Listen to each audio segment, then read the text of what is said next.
জগতে ন্যায় অন্যায় সবই আমারই ইচ্ছার দ্বারা রচিত হয়।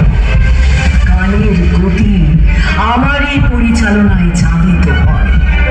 তাই আমি কালী। এই জগতে সবই আমার ইচ্ছায় গতিশীল।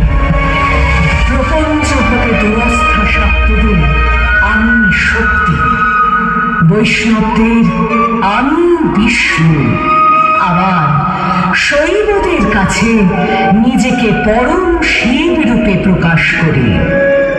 ভবিষ্যৎ আমারই ইচ্ছার অপেক্ষায় ও বর্তমানে উপস্থিত সকলে আমার ইচ্ছাতে আজ আমায় দর্শন করছে।